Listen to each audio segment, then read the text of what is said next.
Frères et sœurs, bonjour tous. Ce matin, nous allons étudier ensemble le témoignage de Matthieu concernant le Seigneur Jésus-Christ et la vraie du sermon sur la montagne. Le Seigneur Jésus-Christ nous enseigne en disant « Ne jugez point témérairement les autres ». Lisons ce que le Seigneur Jésus enseigne ainsi. « Ne jugez point témérairement les autres, afin que vous ne soyez pas jugés par Dieu. Car de la manière dont vous jugez les autres, vous serez aussi par Dieu jugés de la même manière. Avec la mesure dont vous mesurez les autres, Dieu l'utilisera aussi pour vous mesurer. Pourquoi regardes-tu le paissage de ton frère petit comme une paille, et ne remarques-tu pas, dans ton propre île, le péage grand comme une poutre? Regarde, tu as un pchach grand comme une poutre dans ton île. Comment peux-tu dire ton frère, laisse-moi enlever de ton île le paissage petit comme une paille? Hypocrite, t'es premièrement la poutre de ton propre île, et alors tu pourras voir clair pour enlever le péage petit comme une paille de ton frère. C'est pour cela que le Seigneur nous enseigne ne pas juger témérairement les autres. Pour quelle raison? Parce que tout le monde est pécheur. C'est pourquoi on ne peut pas juger les autres, car on n'est pas encore sauve soi-même. Aux yeux du précleste, nous sommes des pécheurs, mais nous allons juger en disant « Mon frère, ce n'est pas bien d'adorer des idoles. Mais si nous-mêmes n'avons pas encore te sauve, et avons aussi adoré des idoles, alors nous devrons peut-être aussi nous condamner nous-mêmes. C'est pourquoi nous ne devons pas juger, ne pas facilement juger les autres témérairement. De plus, nous trouvons aussi cela merveilleux, bien que le Seigneur Jésus-Christ ait l'autorité de juger les hommes, et qu'il y ait des gens et toutes sortes d'autorités. Mais le Seigneur Jésus ne se hâte pas de juger les hommes. Le Seigneur a Madame dit « Je suis venu dans le monde, le Fils de l'homme est venu dans le monde, non pour juger les hommes, mais pour les sauver. Il est venu s'incarner, il a vu que tous étaient des pécheurs. Si le Seigneur Jésus jugeait les hommes maintenant, combien de personnes pourraient subsister?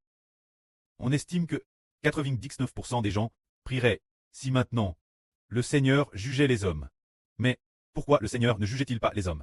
Et Jéhovah le précleste, pourquoi ne se hâtait-il pas de juger? C'est pour donner l'homme une merveilleuse opportunité de se repentir. De plus, le temps du jugement fixe par le pré n'est pas encore venu. Ce que le pré a fixe, le temps du jugement n'est pas encore venu. C'est vouloir que les gens se repentent, vouloir que les gens puissent ne pas prier, mais au contraire, par la foi en Jésus-Christ, soit pardonne.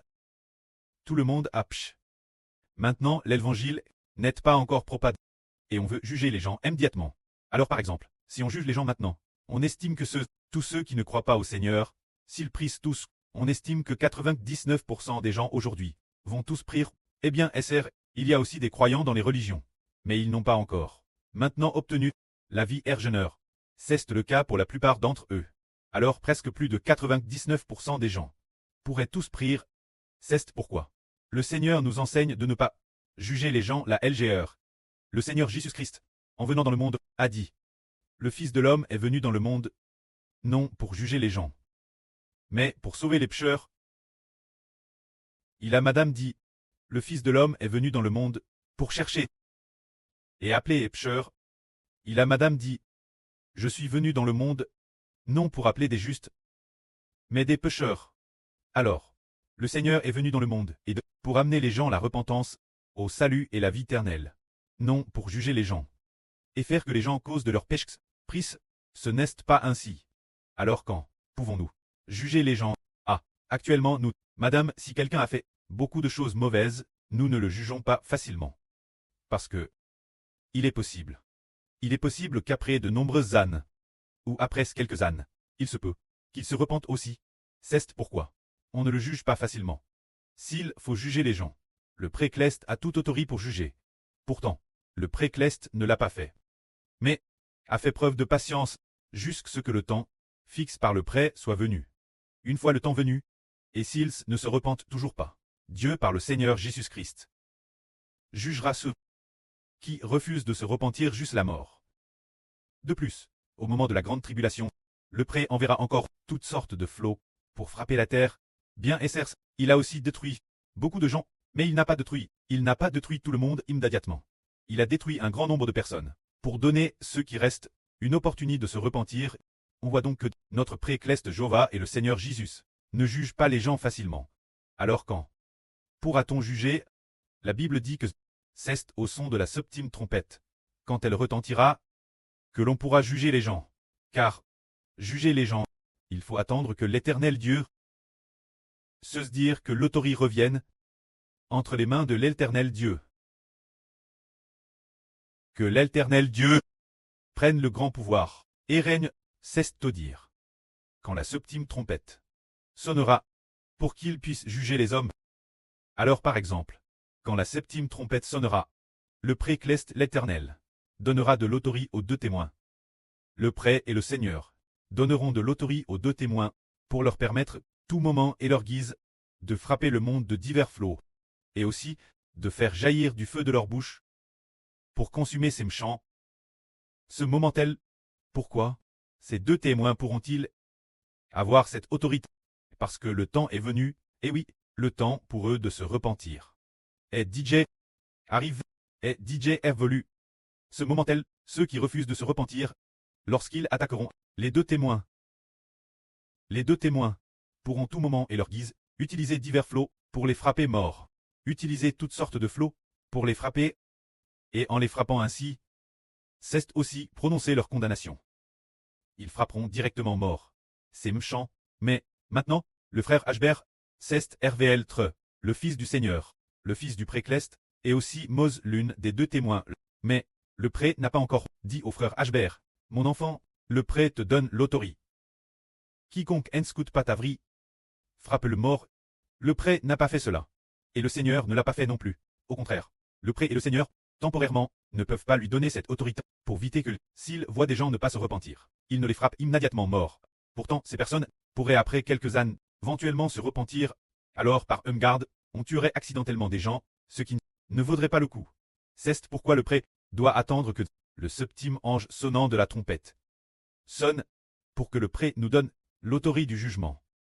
Au contraire, pour l'instant, ce qui est donné au frère Ashbert, c'est la bouche du saint des lettres, bien que le frère Ashbert ait vu en RVE que le saint Martial était le premier. Mais c'est d'abord donne directement au frère.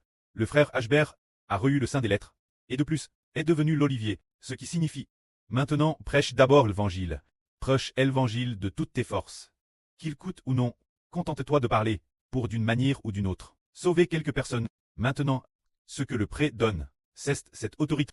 Et quelle autorité ne donnait-il pas? Et sans te le donner maintenant, le pouvoir de tuer toutes les nations et tous les peuples. Pas encore pour le moment. De donner le titre de roi des rois, seigneur des seigneurs. Pas encore pour le moment. Pour faire sortir de ta bouche une paix tranchante. Pour frapper les rois, cette autorité, n'est-ce pas encore donne pour le moment? Afin d'éviter que, maintenant quand tu vois quelqu'un qui ne se repent pas, tu ne l'exécutes immédiatement. Tu te mets en colère, et l'exécutes immédiatement. Est-ce que cela ne risquerait pas de faire en sorte que beaucoup de gens, est-ce que cela ne risquerait pas, par garde, de tuer des personnes que Dieu veut peut-être sauver? Tout est possible. Si quelqu'un ne se repent pas maintenant, cela ne signifie pas qu'il ne se repentira pas l'avenir. C'est pourquoi le précleste nous enseigne, le Seigneur Christ nous enseigne en disant, maintenant, ce n'est pas encore le moment du jugement, ni le moment de juger de manière présomptueuse. Il faut attendre que le moment vienne. S'il refuse de se repentir, alors, il sera jugé. Bien et certes, des personnes terrestres particulières font exception. Très particulière, c'est dire qu'il a DJ manifestement blasphème Dieu, a DJ manifeste son inimitié envers Dieu, et a librement attaque Dieu. Ces personnels font peut-être exception. Mais quant aux autres, Madame Sills ne coûte pas. Ils ne sont pas encore condamnés pour le moment. Parce que, il se peut qu'ils soient dans un moment d'incompréhension lorsqu'ils n'écoutent pas. Ou bien, que le moment ne soit pas encore venu pour qu'ils coûtent. Ainsi, la façon dont le précleste a dispo les choses est excellente. De cette façon, nous comprenons qu'il ne faut pas juger les gens la LGR. De plus, le Seigneur dit aussi que dans notre île, il y a une poutre. On ne peut donc pas regarder dans l'île de notre frère. S'il y a un pchache ou une paille, il se peut que nous-mêmes ayons un pchache plus grand. C'est seulement que nous ne le comprenons pas encore. Seul le précleste le comprend. Alors nous pouvons encore moins juger les autres. C'est pourquoi nous ne devons pas condamner les gens la LGR. Madame, si nous agissons RS bien, par exemple, nos frères et sœurs ont tous des membres de leur famille.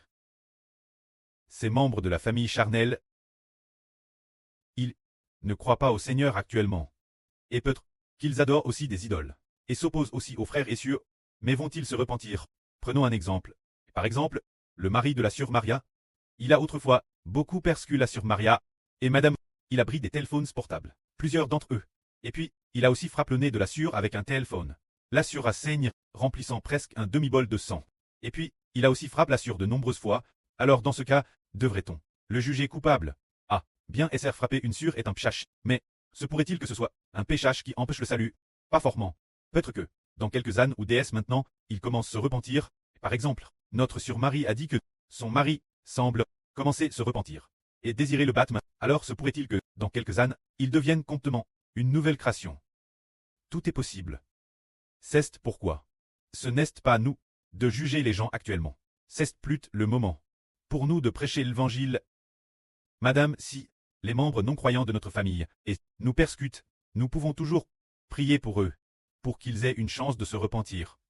Madame, les dirigeants, les autorités, les policiers, qui nous persécutent, ou les fonctionnaires du gouvernement, qui nous persécutent, quand nous sommes persécutés, nous devons toujours rendre grâce au précleste, lui demander de pardonner leurs péchés, pour leur donner l'occasion de se repentir. C'est le moment pour cela. Mais, quand la grande tribulation viendra, alors nous pourrons juger ceux qui acceptent la marque de la bêtise, et qui reçoivent la marque de la bêtise, et de plus, qui se font nos ennemis, et attaquent directement nos frères et sœurs. Le pré donnera certains frères l'autorité de juger. Par exemple, les deux frères témoins pourront ce moment-tel face ceux qui attaquent les deux témoins. Les deux témoins les détruiront directement en utilisant divers flots ou en faisant sortir du feu de leur bouche pour les consumer. Tout moment est leur guerre frappant le monde de flots. Parce que ces gens, eux, ont déjà accepté la marque de la bêtise et de plus, attaquent directement les deux témoins. Ou, ce moment-tel, s'ils attaquent les frères et sœurs, les deux témoins tueront directement ces méchants, ce qui est aussi un jugement juste, un jugement quittable, parce que ces méchants ont sur leur front ou sur leur main droite le nom de la bêtise DJ inscrit, et de plus, ils ouvrent la bouche pour blasphémer contre notre précleste. Par conséquent, les juger et les détruire est aussi juste. Car, le pré a DJ DCRT, que ces gens ne seront pas sauvés. Il a DJ DCRT, que ceux qui reçoivent la marque de la bêtise sont voués la perdition. Ce moment-tel, notre jugement sur eux sera juste. Le juste jugement, tout comme notre précleste Jova, l'est aussi. Lorsque le septième ange sonnera de la trompette, les 24 anciens diront: Notre Dieu Jova, les nations se sont irritées, et ta colère aussi est venue. Tu as saisi ta grande puissance et commence à régner. Tu vas juger la grande prostituée qui corrompt la terre. Car ton règne est venu. Ce moment-tel, Dieu commencera à juger les indrules. Ce n'est que juste que le septième ange sonne de la trompette, que Dieu déclarera les indrules coupables. Pour l'instant, bien qu'ils soient coupables, mais Dieu ne les a pas encore condamnés. Bien que ceux qui ne croient pas en Jésus-Christ soient tous coupables, mais Dieu n'a pas encore prononcé leur condamnation jusqu'à la fin. Lorsque la septième trompette sonnera, s'ils ne croient toujours pas, et que Satan le diable, quitté au ciel, a été jeté sur la terre, quand tous les indrules qui appartiennent au diable seront DCL coupables, s'ils ne croient toujours pas. Ce moment-tel, ce sera pour ces personnes le moment de commencer les condamner, le moment de les juger. Mais maintenant, c'est par l'évangile, on veut le temps d'exhorteur les gens se repentir. Que la gloire soit auprès et au Seigneur. Amen.